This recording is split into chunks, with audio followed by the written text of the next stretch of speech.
अच्छी आत्माओं को मिलते हैं, उनको सतलोक ले जाते हैं, फिर वापस छोड़ते हैं, फिर अपने से परिचित करा के और सबको ज्ञान सुनाते हैं। लेकिन उन महापुरुषों के उन गूढ़ रहस्यों को, क्योंकि परमात्मा ने कहा था कि तुम कितना ही कुछ कर लो ये मानेंगे नहीं, क्योंकि इनको ज्ञान ही नहीं है। ये इनके जो मूर्ख गुरु हैं, अज्ञानी, जो शिक्षा जरूर प्राप्त हैं, संस्कृत भाषा अवश्य जानते हैं। अब देखो पुण्यात्माओं, इस भक्त शिक्षा ने कैसा नाश किया है। ये हमारे धर्मगुरु जितने भी थे, ब्राह्मण लोग थे, इनको ही शिक्षा ग्रहण करने का अधिकार था। और शिक्षा किस लिए ग्रहण करने का अधिकार दिया था कि तुम सदग्रंथों को पढ़ो, उनको समझो, वो संस्कृत भाषा में, और फिर हमें बताओ, हम धर्म कर्म ठीक करें, अपना कल्याण करवा लें। और गीता में भी ऐसा लिखा है कि जो विद्वान लोग हैं, वो विद्वान लोग सदग्रंथों को पढ़कर अविद्वानों को सुनाएं। अविद्वान माने, क्योंकि ये विद्वान मानते हैं जिसने शिक्षा है, अक्षर ज्ञान है, और अविद्वान कहते हैं जिसने अक्षर ज्ञान नहीं है, उनको सुनाओ। और यदि अविद्वान यानी अनपढ़, अक्षर रहित, वो अगर विद्वानों की बातों को सुनकर उनके अनुसार आचरण कर लेते हैं तो उनका मोक्ष हो जाएगा। बिल्कुल सही है, पढ़ना जरूरी नहीं था। तो इसलिए परमात्मा ने शिक्षा की आवश्यकता नहीं समझी, क्योंकि वो समय नहीं था पार करने का तुम्हें। अब समय अब आया है। तो उस समय वो जो शिक्षा ग्रहण करते थे ब्राह्मण लोग, ये केवल माया जोड़ना उद्देश्य रखते थे। और काशी विद्यापीठ बनारस में जो बच्चा पढ़कर आता था ब्राह्मण का, उसकी बड़ी महिमा होती थी, और उसी से सभी अपने धार्मिक अनुष्ठान कराया करते थे, अच्छी दक्षिणा देते थे कि बड़ा अच्छा सदग्रंथों का ज्ञाता। तो उन धर्म गुरुओं का एक उद्देश्य बन गया कि माया घनी कैसे बने। इन्होंने माया इकट्ठा करना ही उद्देश्य मान लिया। एक कड़ौली गांव है खरखोदा तहसील के अंदर, सोनीपत जिले में। कड़ौली गांव का एक जाट था, निश्चल दास नाम था उसका, किसान का लड़का था। उसने जब वो समझण जोगा हुआ 10-12 वर्ष का, तो उसके मन में प्रेरणा हुई कि भी हमारे जितने भी सदग्रंथ, वेद, गीता, पुराण जो भी हैं, ये सारे संस्कृत भाषा में हैं, और मैं संस्कृत भाषा पढ़ूं।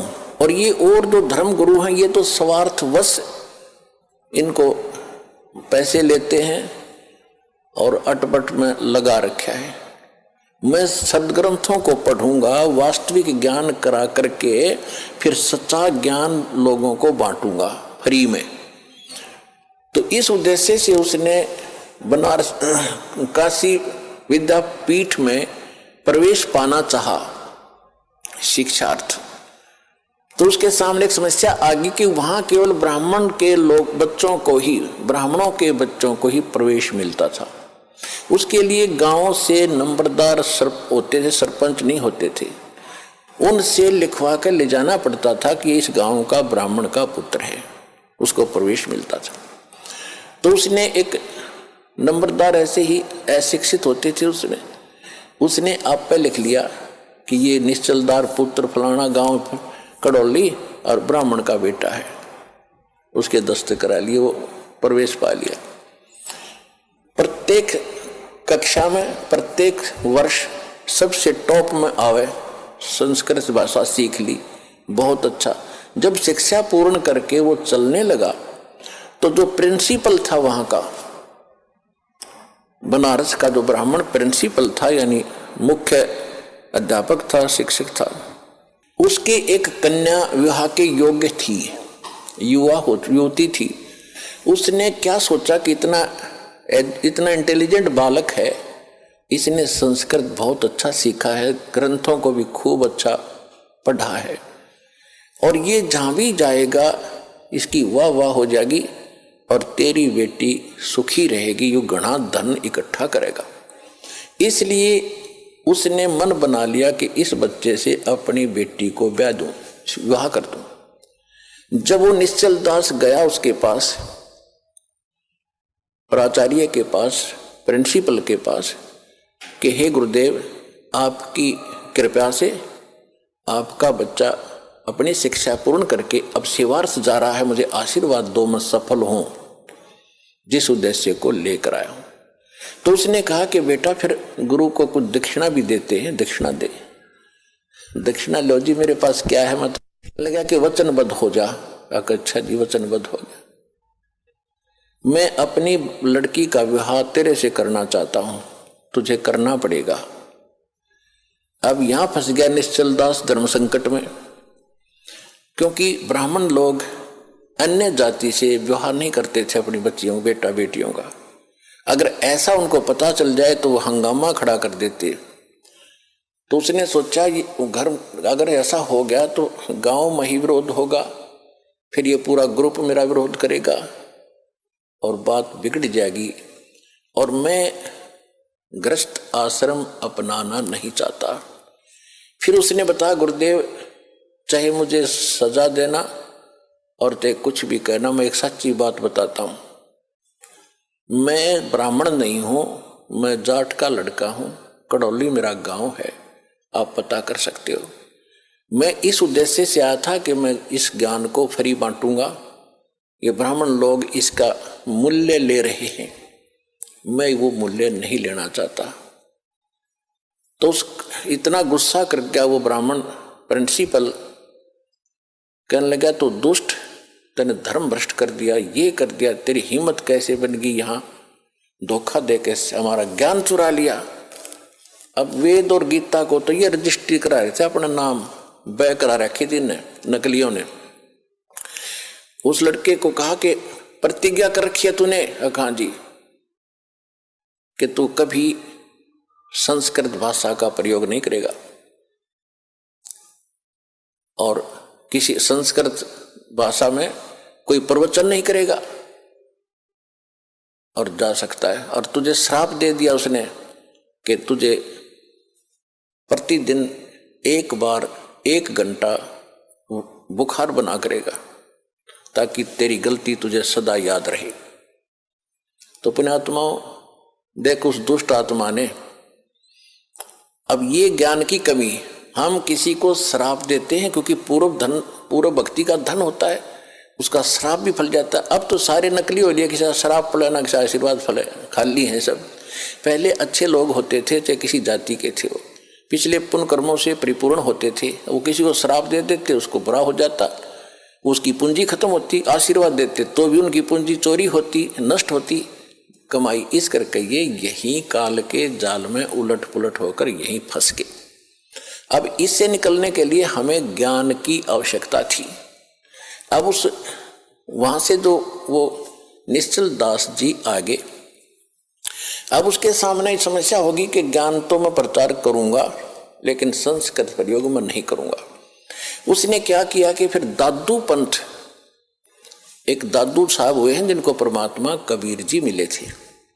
अब परमात्मा ने क्या किया है, वो अच्छी आत्माओं को मिलते हैं और उनको अपना कुछ झलक देते हैं जिसको ये दिखता है कि ये तेरे अनुकूल चलेगा। तो दादू जी को परमात्मा मिले, आंखों देखकर आए, और फिर दादू साहब ने कबीर भगवान की बहुत महिमा गाई। लेकिन दादू जी को परमात्मा ने पूर्ण ज्ञान नहीं दिया।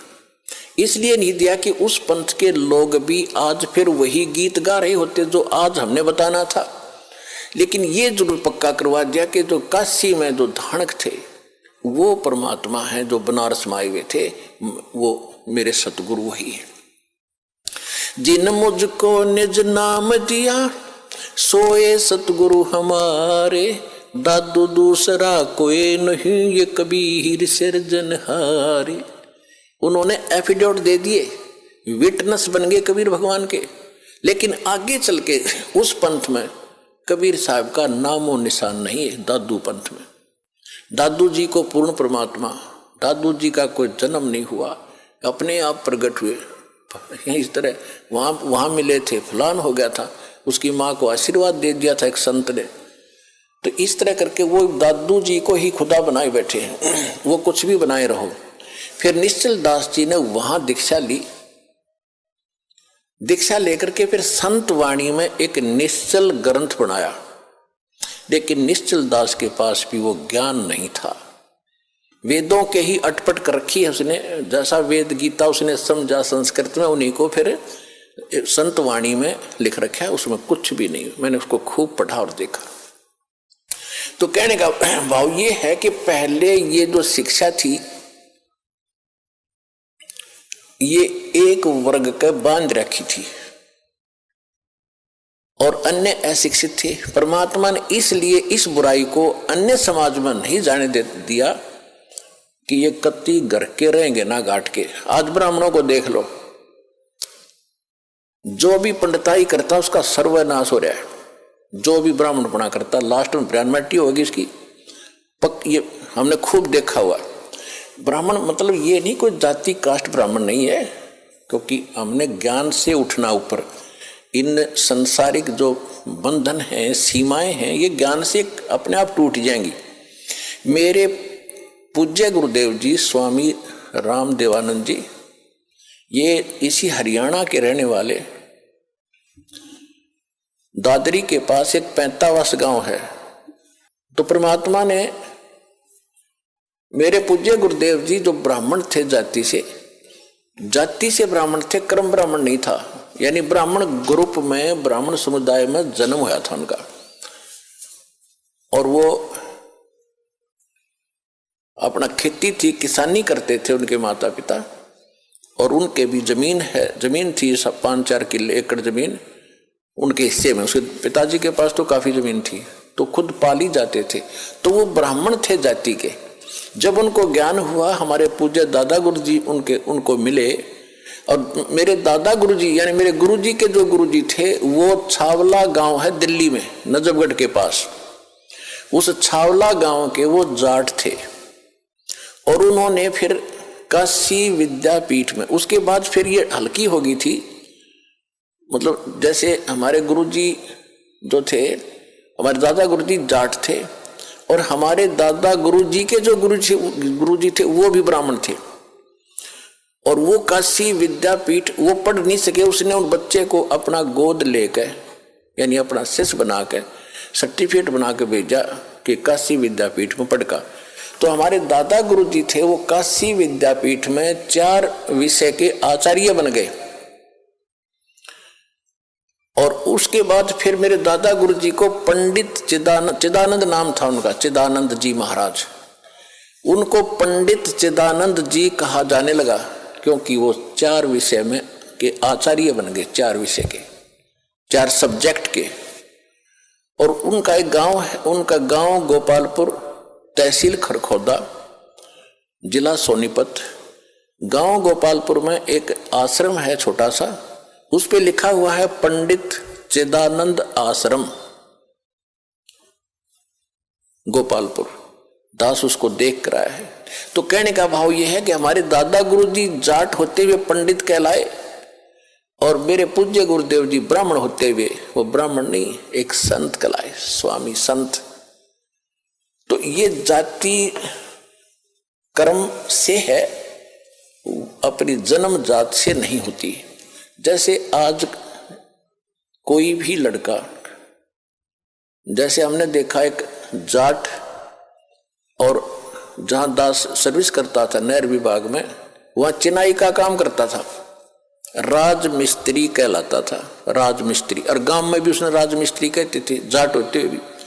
तो इसी प्रकार एक ब्राह्मण का लड़का दिल्ली में नाई की दुकान खोल रहा है, बार्बर, तो उसको राजेश बार्बर कहते हैं, जबकि वो पंडित है वर्ण से, लेकिन कर्म से वो बार्बर नाई कहलाता है। तो इसी प्रकार हमारी ये जातियां बनती चलेगी, ग्रुप बन गए। फिर क्योंकि पहले व्यवसाय परंपरागत होते थे, और उसी परंपरा में विवाह होना इसलिए कंपलसरी था, क्योंकि जैसे जाट की लड़की और कुम्हार का व्याधि, तो जाट का व्यवसाय कुछ और है और कुम्हार का कुछ और, जाते सारे बर्तन फोड़ेगी। और कुम्हार की लड़की कुम्हार के ब्याही जा, तो उसको पहले ट्रेनिंग होती है उस काम की, वो ठीक जाते ही रलमिल हो जाती थी। इसलिए हमारा विवाह अपने वर्ण में ही, अपने होना कंपलसरी था, अनिवार्य था उस समय। इसी तरह किसान की लड़की किसान के ब्याही जाती थी तो वो काम से पहले ट्रेंड होती थी, झगड़े ना बढ़ते, काम खराब नहीं होते थे। तो अब समय बदल गया है, व्यवसाय भी काफी बदल गया है, तो इसमें अगर इंटरकास्ट शादी होती है तो कोई दिक्कत नहीं, क्योंकि हम मनुष्य हैं, हम एक पिता के बच्चे हैं और हमारा एक ही उद्देश्य है, यहाँ से मोक्ष कराना और सतलोक जाना, वहाँ कोई झगड़ा ही कोई नहीं। तो इस प्रकार हमने इस काल के जाल को काटना है, हर तरह से इसको कंडम करना है, सच्चाई को ऊपर लाना है। तो इसलिए ये विद्या जो थी ये सीमित होकर रह गई और परमात्मा ने ये इसलिए आपको नहीं आने दिया आप तक, क्योंकि वो पीक टाइम नहीं आया था, प्राइम टाइम नहीं आया था जिस समय आपको पार करना था। वो कब करना था? परमेश्वर ने काल से कहा था, जब काल की और परमेश्वर कबीर जी की गोष्ठी हुई थी प्रथम सतयुग में, जब सारी बात हो गई कि आप किस लिए आए हो सतलोक से, अपने परमात्मा ने अपना रूप बदल रखा था, अपने पुत्र जोगजीत का रूप बना रखा था। और ये जो काल है ये भी उस परमात्मा का 17वां पुत्र है, ये उसका 17वां पुत्र है। और इसने वहां गलती कर दी थी जिस कारण से इसको निष्कासित कर दिया। हमने भी गलती की थी, जितने भी प्राणी, चींटी, हाथी, मकोड़े, कीड़े, पशु पक्षी, ब्रह्मा विष्णु महेश और हम राजे महाराजे, ये सभी वहीं रहते थे सतलोक में। एक जैसा वहां पर हमारा शरीर था, एक जैसा खान पान था, एक जैसा सुख था। तो हम अपनी गलती से इस कंगाल के साथ आ गए। यहाँ कुछ भी चीज पूरी नहीं, हर समय हर एक चीज का अभाव रहता है। मार मार एक रोटी का काम पूरा ना होता सारे जीवन में जीव का। पशुओं ने देख ले, उसके पीछे भाग रहा है उसको खाने के लिए, हिंसक पशु जैसे पशु हैं दूसरे शाकाहारी, वो सारा दिन घास चर चर के खाएं जार निकालें जार, खाएं जार निकालें जार, मर जाओ। क्या यही जीवन है? सतलोक में सारी सुविधाएं हैं, जो खाओगे वही बॉडी में हजम होता है, ना कोई टट्टी ना पेशाब, उसमें कुछ नहीं होता। ऐसा गजब का ना कोई, अब सोता उठते आदमी फ्रेश होता है, फ्रेश होते सबसे पहले टट्टी मास दे है। तो यहाँ तो ऐसा ही रहेगा। तो वहां चलेंगे हम जहाँ सारा सुख है, इतना सुंदर शरीर कभी व्यर्थ नहीं होते, वहां कोई बकवास नहीं आती, मन में दोष नहीं होता। जब आत्मा निर्मल हो जाती है, विकार होते ही नहीं, बकवाद करने की इच्छा ही नहीं बनती। तो ज्ञान से अब परमात्मा ने ये शिक्षा इसलिए दी हमारे को कि हम जो मैं बताऊंगा, परमात्मा के ने कहा था कि जो ज्ञान हम देंगे फिर हम अपना एक दास भेजेंगे। वो तो ज्ञान परमात्मा 600 वर्ष पहले सतगुरु रूप में दे गए थे, कबीर भगवान, कबीर वाणी के माध्यम से। कबीर सागर, कबीर बीजक, कबीर शब्दावली, कबीर साखी, इस तरह उन्होंने कई भागों में बांट रखा है, बाद में प्रिंट करने वालों ने। बाकी ये सभी कबीर वाणी है, जिसके विषय में गीता अध्याय नंबर 4 के श्लोक नंबर 32 में कहा कि वो परमात्मा स्वयं अपने मुख कमल से जो ज्ञान देता है उसमें यज्ञ यानी धार्मिक अनुष्ठानों की जानकारी विस्तार के साथ बताता है, और उसको जानने के बाद सब कर्मों से मुक्त हो जाता है। चौथे अध्याय के 34वें श्लोक में कहा कि उस ज्ञान को तत्वदर्शी संतों के पास जाकर समझ। तो कहने का भाव यह है कि परमात्मा ने 600 वर्ष पहले आकर ये तत्व ज्ञान बताया था।